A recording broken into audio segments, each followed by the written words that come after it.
Namaskar and good evening to all of you.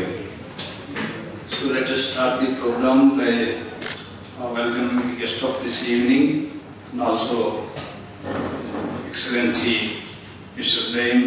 Gallagher, who is an Irish ambassador with a book and also traditional commercial. So I request Nirmala, please.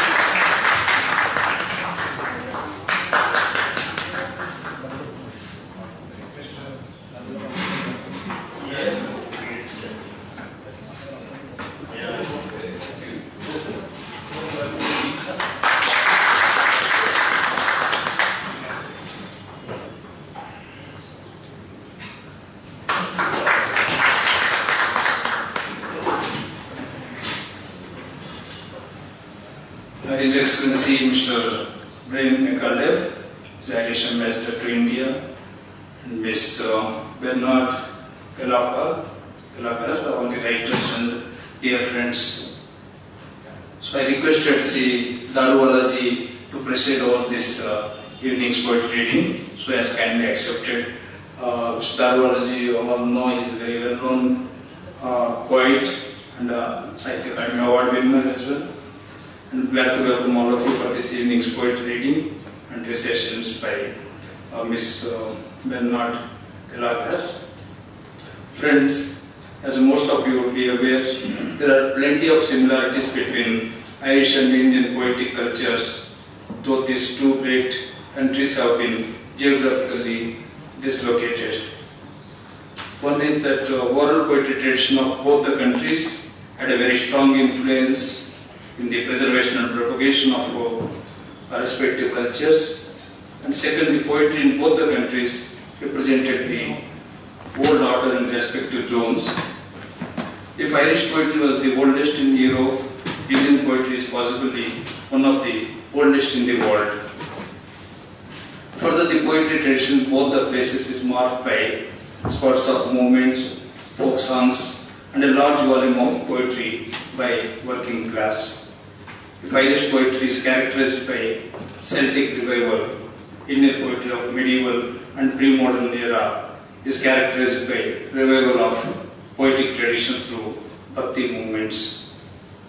Commonalities do not end here, and scholars can find and extend them much more. However, my point is that not only Ireland and India, but many other world cultures have one or more affinities in all walks of life. Poets, being people with highest sensibilities, are able to pierce through many an artificial construct of human societies and produce poetry of highest order while reflecting the affinities. Most of the educated Indians would have had their share of Irish delicacies, not merely spirits, but many a poet and wonderful poetry over the past 150 years at least. Oscar Wilde and W.B. Yeats will live in our memories for long, but Irish poetry and our remembrance and affection to all that is Irish in literary sense is not limited to them only. Many a wonderful poet in past 50 years at least have enthralled all of us.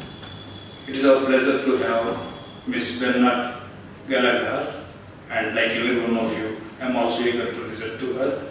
Before that, I will just briefly introduce Miss Bernadette Gallagher is a noted Irish poet, and her poems explore the nuances of memory and experience ranging from the personal, local to the universal and global. She has various published works to her credit in reputed magazines, journals and anthologies, and she has attended weekly poetry event in Cork City and monthly writers group in Macomb Library, and she has been invited to read at Shanghai Music Festival, UCD Irish Poetry Archive, and West Cork Literary Festival, Cantor Arts Festival, Women Cross Borders at the Irish Writers Centre, among others. And she was awarded a residency by Listowel Writers Field at CI Reale, Artist Village, Kerry, and shortlisted for the Gallagher University Hospital Arts Trust Poetry Competition. And she worked as a project manager and IT specialist with GlaxoSmithKline. And with this, I welcome Madam Bernadette Gallagher. And I request to say a few words to the chairperson of this evening, Sri K.K. Darwalaji. And after that, I request the poet to present some of her poems. The poet Bernadette Gallagher. Mr. Rao, ladies and gentlemen, I have just been ramrodded into this particular role. But I must say a few words. For the Indian writer, Irish poetry begins and ends with William Butler Yeats, and that's absolutely incorrect. You have to go to Cabinet and another 55 words. My father was a professor, and he left me with an anthology of Irish poetry, which was printed in 1933. I still remember a few lines. In those days, Irish poetry was anti-colonial, anti-British. You remember the 1916 Easter Rebellion, as it was called. And what they did with Trelawney, wasn't it, the Manu led. Easter Rebellion preceded whatever happened on the revolutionary front in the 20th century. The Russian Revolution came later. The Indian movement for independence led by Gandhiji, that came later. I mean, the Irish 1916 uprising in Dublin, that was the start. And I still remember what they did to the people. The British were, in those days, fairly cruel. I mean, the leader of the revolution, he had a broken knee, and they had him brought and they had him shot. I don't need to. Sorry, I'm getting into politics. As a former chairman of the Joint Intelligence Committee, that's my problem. I move into politics now and then. But Irish poetry is much more sensitive than a lot of poetry that we read from America. And these days, English poetry comes from across the Atlantic. So we have to be extra sensitive when we read Irish poetry. I don't think I have anything more to say. It's beautiful. Thank you very much.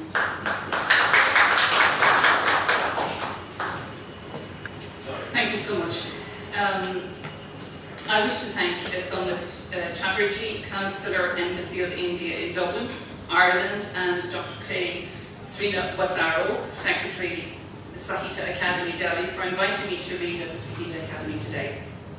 A very warm welcome to you all, including the Irish Ambassador, Brian McAduff, and I know there are some Indian poets and other writers here, and students, and also anyone viewing the webcast, especially my husband, John Philip. This is a great honour for me to read at this National Academy of Letters, working for the promotion of Indian literature in 24 Indian languages. A special thanks to Dr. Sophia Ahmed, librarian, who yesterday gave me a tour of your wonderful library. And I also purchased some books in the bookshop, which is just a wonderful resource. I greatly appreciate you taking the time to listen to a small voice from a small island in the Atlantic.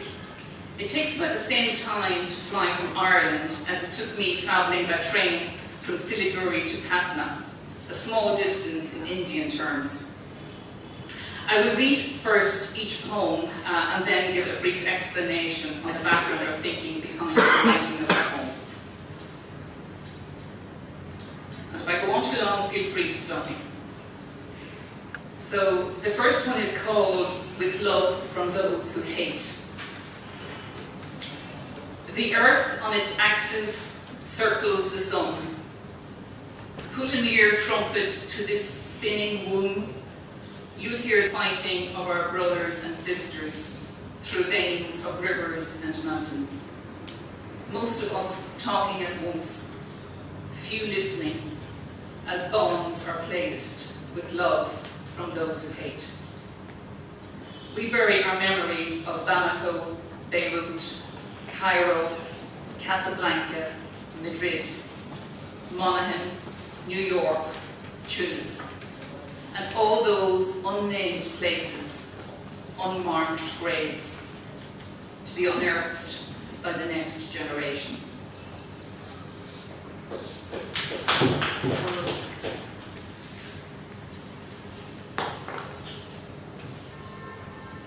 Just a note on that poem. I was on holiday in Morocco when the bomb went off in a Paris restaurant. Yet one more assault on humanity.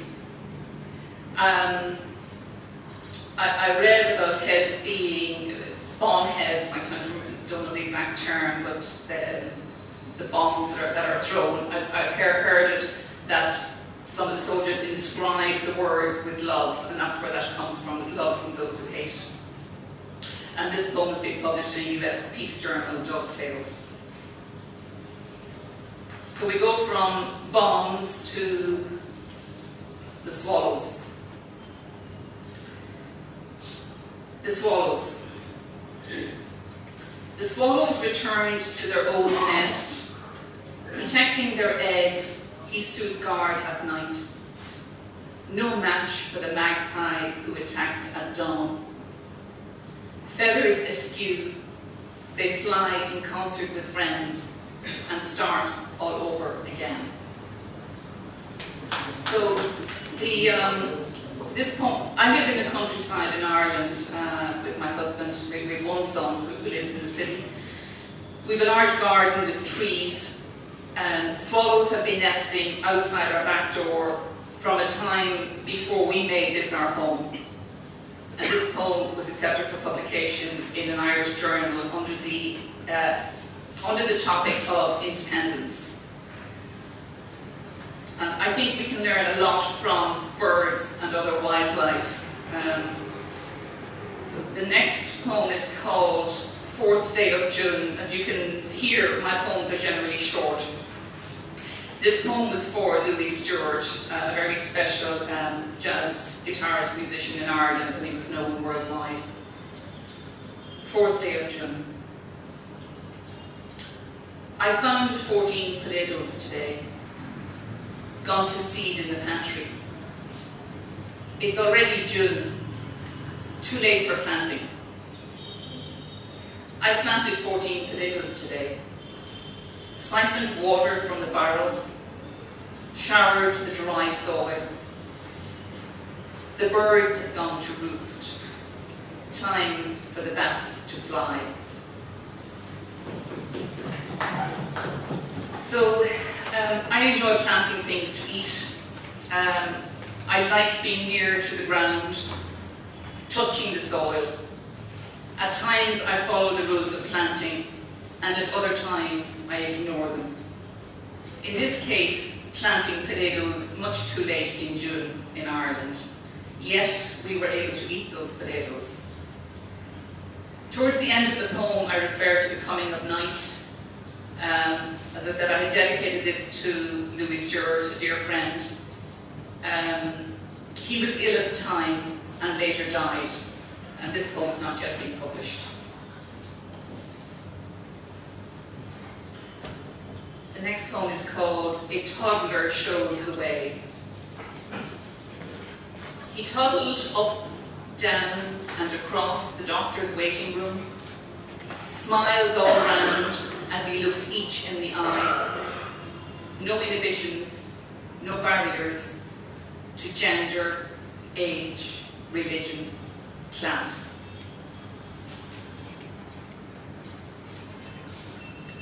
So a toddler is a child that has just started to walk, not totally confident on his feet. As I said earlier about learning from wildlife, in this case, we learn something from a child. Rabindra Tagore in The Present Moon talks of, "And young lies glad with a gladness that knows nothing of its value for the world." This one is published online by Live Encounters.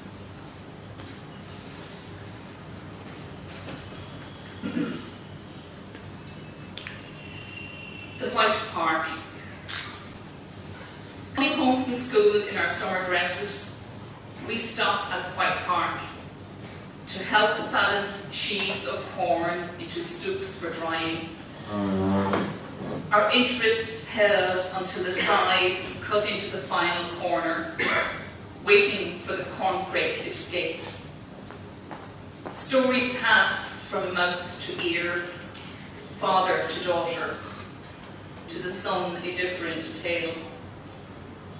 The grass lies wet and long, flattened by wind and rain. No children to come and help, no one to sow and reap.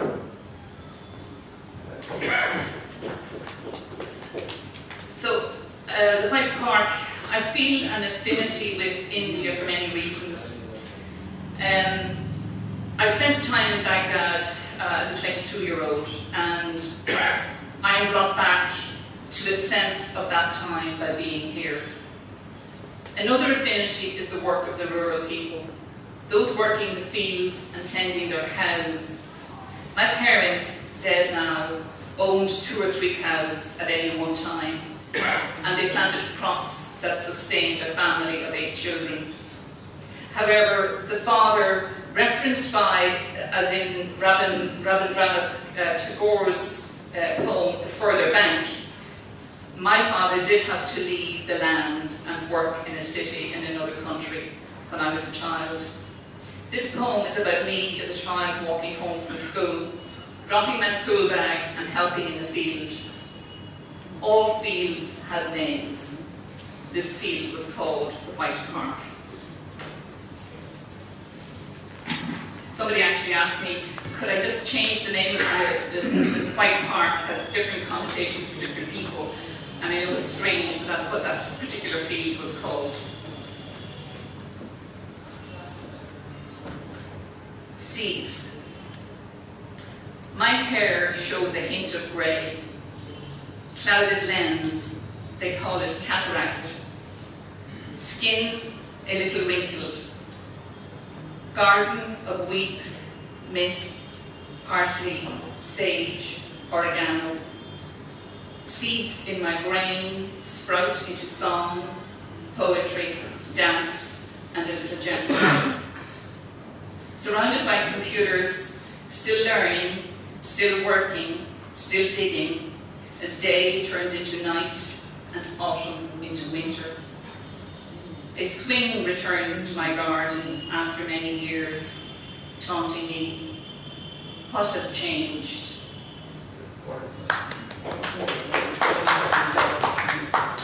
So this poem is about myself, all the different parts of me, asking myself a question that is best left as a question, not needing an answer.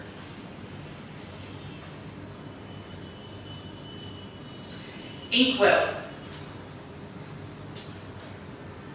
We sit side by side, 1 inkwell each. Brass plates slide to uncover the dark liquid below. Nibs inked, ready. Her feet moving in rhythm on the pedal, hands guiding the material, stitching life into a new dress. In Dabara's, the school desk with empty inkwell covers the topless singer's sewing machine, threadless. The pole outside our house shows where the branches grew, little bumps in an otherwise straight, tall tree. Another tree formed into a church pew. No longer tree, no longer pew, as we sit sipping beers on a hot summer day. The table that once bore breakfast, dinner and tea holds computer and vinyl, no sign of butter or crumb. My journals stand in line in a cupboard, halfway up the wall, where sugar, jam, bread and tea were stored. I was in a workshop and asked to write about different lives, different persona. What came to me was the story of some inanimate objects, each one having a story of its own. In school we used nib and ink, and I'm sure some of you remember also using that. My mother made clothes for us as children on a Singer sewing machine. An old table that was in our home when we came there is now treasured by our son, who brings it with him whenever he moves to a different apartment. This poem was published in the Irish Examiner in Cork in Ireland. Man at Window, from photo by Willie Romas. He could be your father or mine. He could have no child. Cigarette between fingers. Is he locked in or out? Lines on forehead. Many roads travelled. Moustache, no beard. Jumper over shirt. Staring. Why am I here? So, as I said, this was a poem based on a photograph that just attracted me. It was a man's face looking at us through a window. It's published online by Live Encounters. The next poem is called Legacy for Anne Sheehan. Her porcelain collection, once so precious, placed in a glass-fronted press, to be viewed, not touched. After, we all took a piece and let the rest find new homes. This poem is based on a story told to me by a friend after her mother died, and what the family did with her mother's precious porcelain collection. As my father frequently said, we can't take it with us. That's also published in Live Encounters. The next one is Passing Through. Fragile, this way up. Boxes of broken china from homes long since disbanded. We keep them because we can't let go. Miniature travel Buddha, monkeys, see no evil, hear no evil, speak no evil. A gold-rimmed cup, a mouthful gone. A quarter of a plate, the rest intact. A bird entices me outside, but I stay and listen.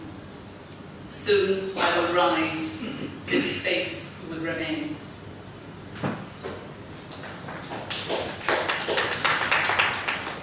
So I seem to be quoting my father quite a lot tonight, but we are only passing through something that my father very frequently said. He was a simple, intelligent, deep person, and I like to think I have inherited some of his traits. Beside my desk at home are boxes full of broken jeans, waiting for us to let go. And talking of father, the next poem is called Dreaming of Father. And some of these are part of a manuscript I have for a collection which I hope at some stage will get published, and it's going to be called Father to Daughter. Dreaming of Father. In a room full of people, you appeared. Through a door no one knew was there. I ran to you calling your name. You held me like you did for my first waltz, dancing me towards the exit. I tried to say I was not ready to leave, but the words would not come. So this poem was based on a vivid dream where my father appeared to me. I don't remember being ill at the time, but there was a strong feeling that he wanted me to go to him, and my father is dead. From darkness. The darkness now has come. I read with man-made light and walk with the moon. I stand, head back, looking up. The milky stars arched across the sky. Torch in pocket, no need for light. I know the way. In February of this year, I was awarded a 10-day residency in a remote cliffside cottage in southwest of Ireland, Kilreely, Ballinskelligs, County Kerry. The windows of the cottage were small and the gable faced the sea. This was good, as it forced me to go outside, to see the sea and the sky at different times during the day. And this poem came from a walk in the dark on the roadway outside my cottage.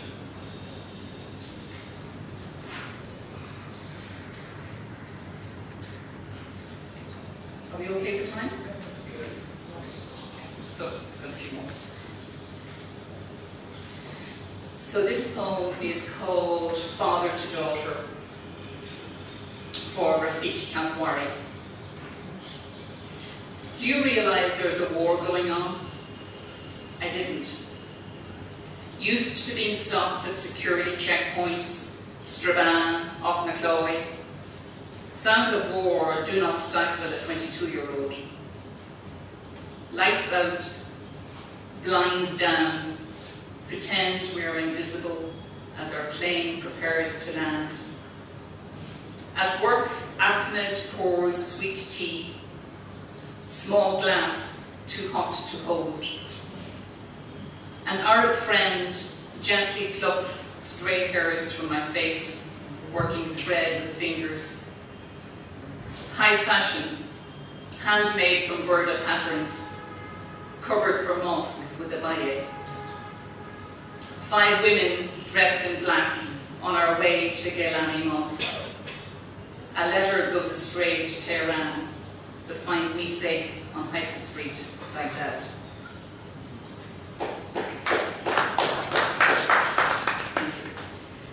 This poem came about after I read a posting that Rafik Kantwari had shared on Facebook one morning about war crimes in Baghdad. This was the first serious attempt by me to write on my experience.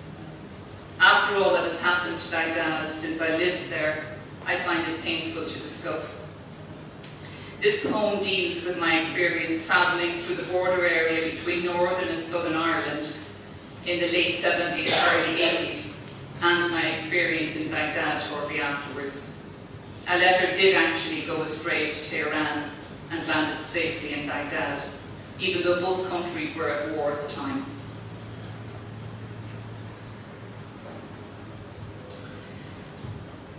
So the next poem is called Urchin, in memoriam Aileen / Alan Curdy. Heads down, we walk on Harbour View. Find the white heart shapes of the sea potato, light as a feather, empty of life. Small holes in a precise pattern, visible now that the soft spines to fend off predators are no longer needed. This poem is a response to the little boy, Aileen, and we found out later he was called Alan Curdy, a Syrian child washed up on a beach in 2015 near Budrin, Turkey. This poem came to me as I was walking a beach in County Cork and came across the shells of the sea urchin. It is published in Dovetails, a US peace journal.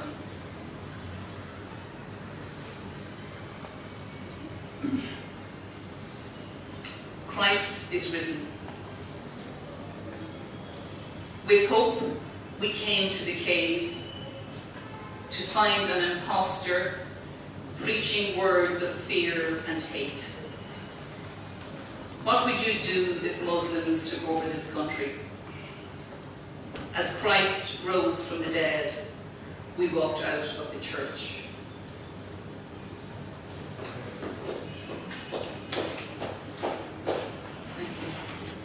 So this one was, my husband and I went to a local church on Easter Sunday a few years ago, only a very short few years ago. And this poem emerged from what should have been a celebration of Easter, Christ rising from the dead. Instead, it created fear and anger, which, when it subsided, created this poem.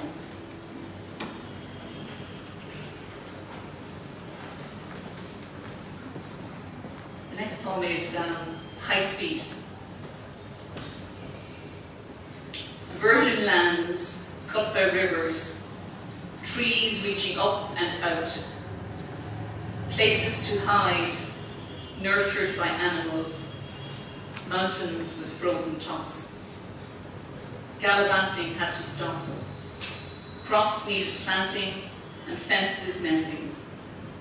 A river of steel and concrete from London northwards through ancient woodlands, Cullen Valley, Hancock's Barn, South Covington Wood, Whitmore Heath, foxes, rabbits, badgers, and people whose homes will be obliterated absorb the shock. Helpless or fight to traverse the vast ravine between Parliament and people.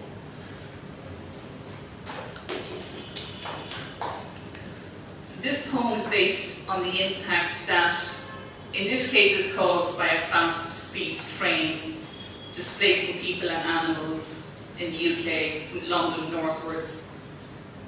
I was reminded of this again as we travelled through India, through Bihar and Uttar Pradesh, the Punjab, seeing villages split with people and animals trying to cross from one side to another. This poem is recorded in the University College Dublin Poetry Archive.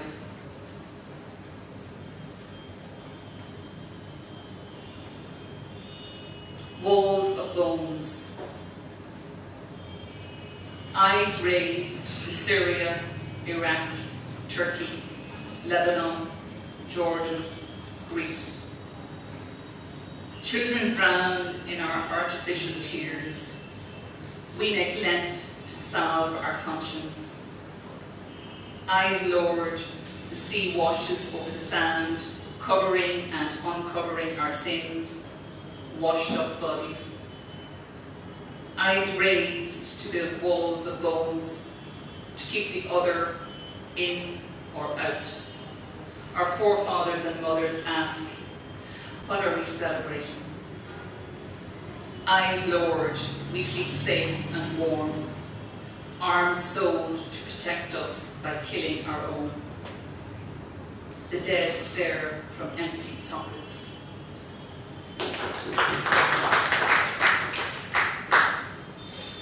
This poem, I think, is self-explanatory. It talks about our world at war, and I guess the fact that we are all implicated in some form or other. It's also published on Live Encounters.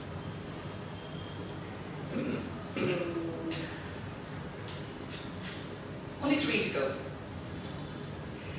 On Patrick Street, it's the main street in Cork City. On Patrick Street. Covered by tarpaulin, on a mattress of sorts, in a doorway to somewhere. You doing a crossword, young, beautiful face, eyes puffy. You're a man lying back, up on one arm, talking about what will be. This poem came about on the day after Christmas, as we dropped our son back to the city. We chatted with a young homeless couple, Sometimes these people need someone to talk to. It's not always about money. Ireland has, like India and other countries, a large number of homeless people on the street. This poem is also on the UC Poetry Archive, although I think this is a slightly different version of it.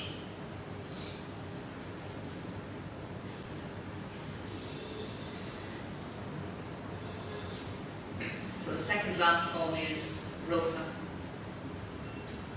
Do not prune the roses, said Vita Sackville West. Strung together, let them grow to 4 feet at best. Deep the hole deep, and filled with rotted waste, filtered by worms to our taste. The rose blossomed in Istanbul, bringing squares of pale pink, tossed in ice to tempt my love, until death cuts off a branch, dropping a single white flower below. So that poem was inspired through a poetry competition, the subject of which was roses, and the organisers were from the Sissinghurst Gardens, where Vita Sackville West lived with her husband.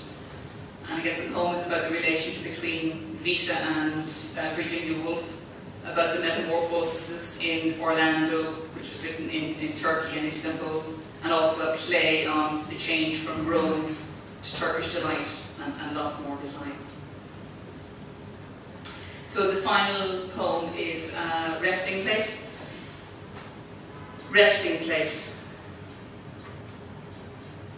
I once, Ida now, perched on the ditch. I stopped the car and watched, transfixed. The same spot where first we glanced afield, sloped to merge with ancient trees, now flattened by man and his machine. Trees cut into small pieces, no resting place for owls. So, thank you.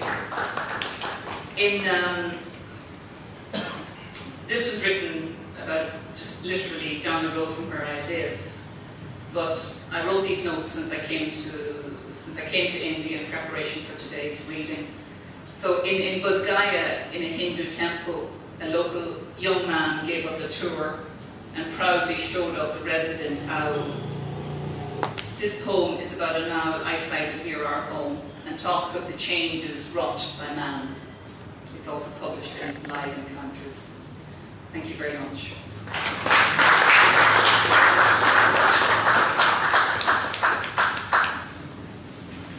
Thank you so much for wonderful poems.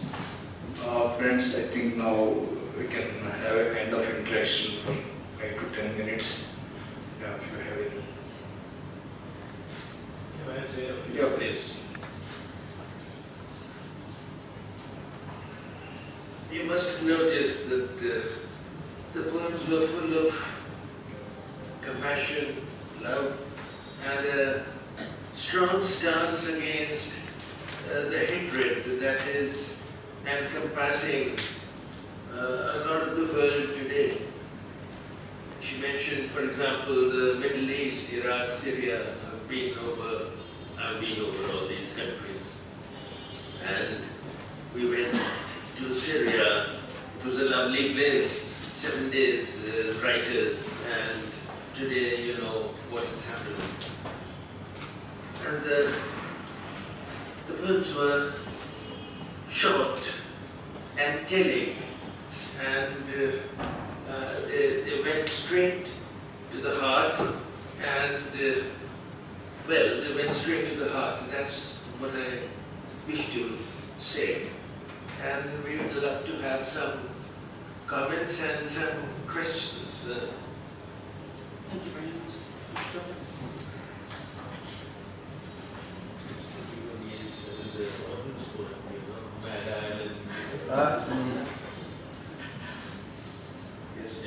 Thank you. I like your poems a lot. And in fact, some time ago, I was looking for some poems about the Syrian crisis, and particularly the child Alan who got drowned in the Mediterranean Sea, and he was ashore. So I found 2 or 3 of your poems. So I was looking for them particularly because one of our eminent poets, Vishnu Khare, who died recently, has written a very moving poem on the death of Alan. So I found 2 or 3 of your poems, and I translated one of them into my language, Hindi, and with 2 other poems also. So I will just read out them for you, and that will be my comments. This is my comments, I think. So this is Nanda Chokre that I think you read just now. Young urchins. Aylan Kurdi की याद में हम समुद्र तट पर टहलते रहे, हाथ नीचे किए हुए, समुद्री अर्चिनों की सफेद दिल जैसी आकृतियां खोजते हुए, पंख की तरह हल्की नाजुक जीवन से रहे सटीक सांचों में बारीक छेद जो पूरी तरह नजर आ रहे थे, क्योंकि शिकारी चिड़ियों से बचने के लिए अब उनकी रोएदार मुलायम रील की जरूरत नहीं थी। ये नन्हे छोकरे अपने रेतीले घरों से लहरों द्वारा बहा कर लाए हुए और समुद्र तट पर फेंके हुए पहले से ही मरे हुए। The next one is shades, छायाएं। तो स्वर्ग में क्या हालचाल है? क्या 1916 से बेहतर है जब तुम पैदा हुए थे, जब मनुष्य मनुष्यों से लड़ रहे थे? क्या वहाँ छायाओं के बीच लड़ाइयाँ चल रही हैं? क्या उसी को सुना जाता है जो सबसे ऊंचा बोलता हो? क्या तुम रॉबर्ट ट्रेसल से भी मिले हो, जिसकी किताब तुम्हें सहारा दे रही, वह जो कंगाली में मरा कुछ और छपवाए बगैर? तुम कितने और लोगों से मिले जो मरे गुमनामी में या गरीबी में? रेम्ब्रांट और एल ग्रेको के क्या हाल है? और विलियम ब्लैक किस हाल में है जिसे दफनाया गया था एक बेनाम कब्र में? क्या वहां तुम सुन पाए विवाल्दी और मोत्सार्ट का संगीत?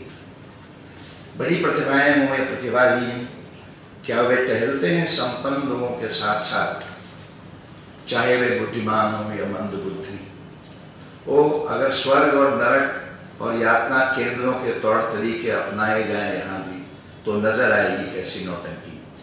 थर्ड वन इज सीड्स, बीज।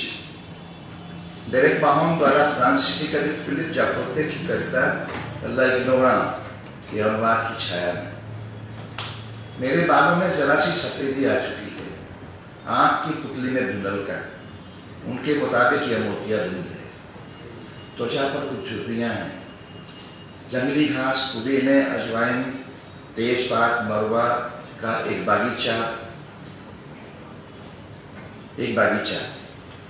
मेरे दिमाग से बीज फूटते हैं, गीत, कविता, नृत्य और थोड़ी भजमन सहाब के शब्द में। कंप्यूटरों से घिरी टुकड़े टुकड़े बात करती हुई, अभी तक सीखती हुई, अभी तक काम में लगी हुई, अभी तक बोलती हुई, जबकि दिन रात में बदल जाता है और शरद सर्दियों में। कई साल बाद एक झूला लौटता है मेरे आंगन में, मेरा उपहास करता हुआ, क्या कुछ बदला है?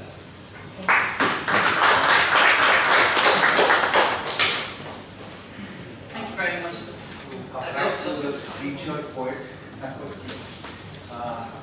I think I would clearly like to appreciate or put on record my appreciation of the fact I'm a lover of nature, of the eco-feminine, and there were glimpses of nature in your poetry which we found so timeless and so close to our context.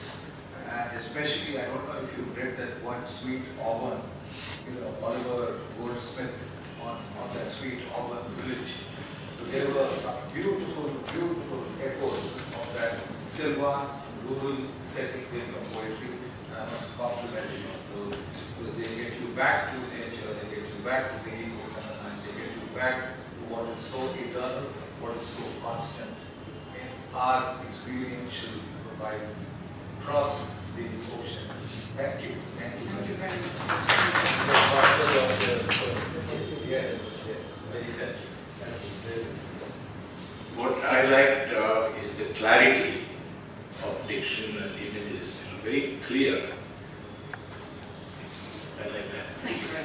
Thank you. Any questions? There should be questions. Yes, go ahead.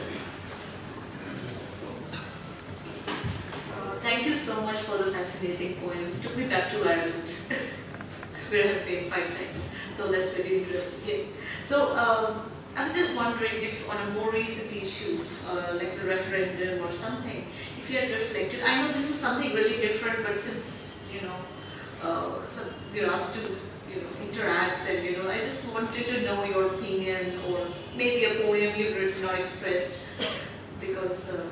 Which referendums? We just had one, the presidential one. No, during the week. You mean the abortion referendum? Yes, abortion. I find that it takes me a long time to reflect on what has happened.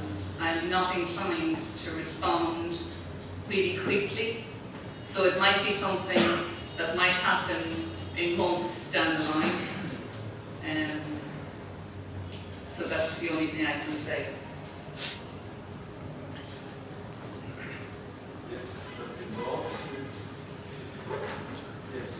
Thank you very, very much. I mean, I thought the poems were beautifully articulated and very, very moving. One poem particularly struck me, the one you dedicated to our common friend, in fact, Rafiq Kitwari. Okay. What intrigued me was also the use of form. I saw echoes of these half rhymes that you employed in some poems. I was actually counting the beats. And talk a little bit about how in modern poetry, where form and structure is sort of negated so much and it's not fashionable, how you in fact use it very subtly. Well, I guess I am inclined to. It's interesting that you say that you can detect it, because although my work background has been very logical with computers, etc., my writing comes from the heart or somewhere else. And I'm not conscious of counting beats or anything when I write. The only thing I do is that I read it out loud to myself so that it sounds the way that I'm comfortable with. And if something doesn't sound right, then it gets changed.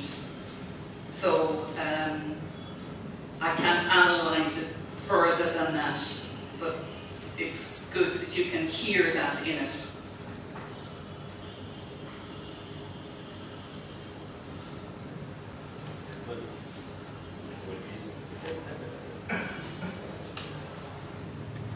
I'm just curious to know, did the poem Rose win the competition? No.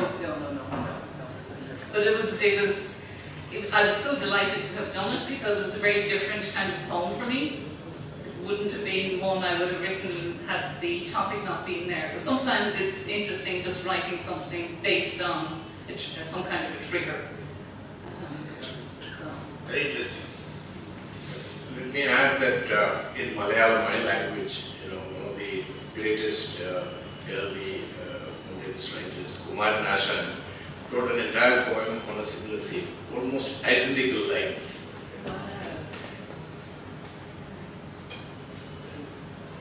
Yes, please. It was a pleasure listening to your poems, ma'am. I was really moved by your poem, Father to Daughter, because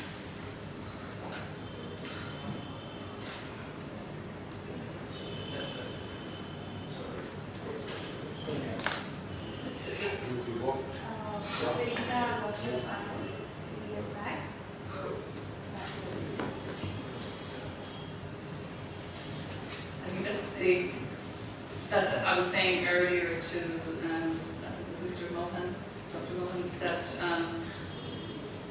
for me, if my poem can connect with one other human being, I think it has served its purpose. And I think your response is the best response that I can expect from anybody. So thank you very much.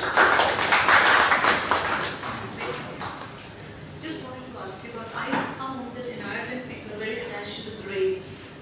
To the graves. And I was wondering if you did bring in, I mean, it's, sort of not literary field, but historian. But I just wanted to know if, there's a lot of commemoration this year going on in Ireland on Eminent and immigration and so on. So all that is, that had happened long ago. I'm sure you reflected on that. So could you give us something which might have, you think, that catches the moment of grief and pain? Because pain is being understood very differently in Ireland now. I found that very fascinating. Well, again, referring to my conversation earlier with Dr. Mohan, he was saying, what are your poems about? And I said, well, between birth and death and everything in between, because those are the two certainties in life.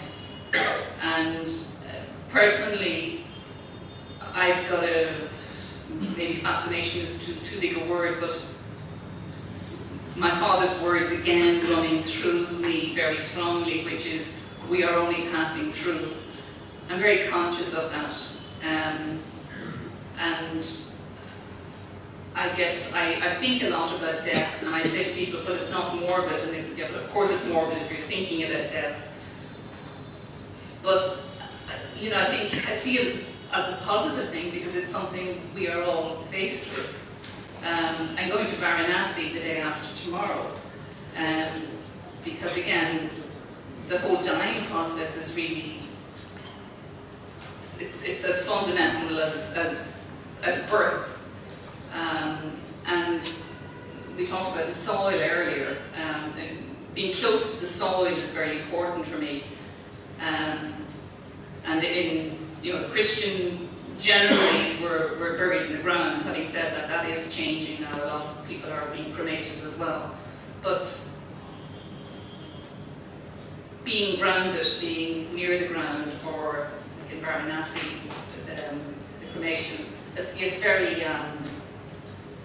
very close to my heart, in if you can say, a positive light. And I think the people that are gone from us, I think if we allow ourselves to be quiet within ourselves, we can sense their nearness, whether there is another life or whatever.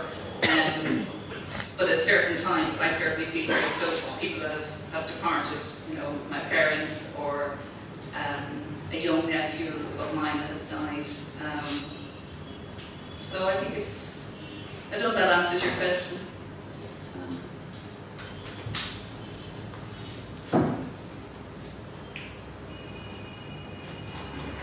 Thank you. Hi.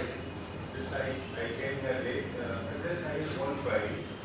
When you were discussed in Irish literature missing voice, what is its meaning? Missing voices. Missing voices. Missing voices. In Indian literature, they were talking about missing voices. It means Stevens literature, Gaelic literatures, and tribal literatures. In this particular, I think the case you're referring to was there was a one-day conference organised by Poetry Ireland in Dublin in early October, and I did a paper on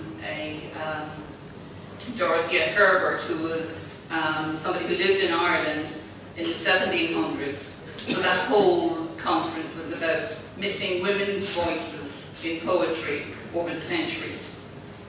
That's what that was about. Thank you. In fact, everyone assembled here, we are all moved by your poems. And, personally, I also think that your poems are very much Indian kind of thing, because everywhere we found that Indianness is there in the poems. We didn't find that something coming from a land or something. Very much Indian. We all feel that everyone is moved by your poems. Very close to heart and very clear. Thank you so much for wonderful poems. And I thank every one of you for making this evening very live and all. That's all. And thanks to the ambassador, and also thanks to Mr. Tarwala, to whom I requested the last moment to chair this evening session. Thank you so much, sir. And thanks everyone, because we have wonderful poets who are present here. Professor H.S. Shoprakash is a very eminent Kannada poet. He writes in Kannada and English. Mr. Bhattacharya is a very eminent Bengali scholar. Next to him is Mr. Prabhu Basu, he writes in Bengali. Mr. Thomas is the editor of our Indian literature magazine. What you have seen is the editor these days. General Bakshi is a very familiar figure in India, as Mr. Darwal has mentioned. Every now and then we could see him in the television. Of course, Mr. Sindhi poet, many people are Sudeep Sen, you know all well. Mr. Mangesh Dabral, who has read your Hindi translation, is also an award winner in Hindi language. So once again, thanks to every one of you. Thank you so much. Now I request all of you to join the team. We have an intro set. Thank you.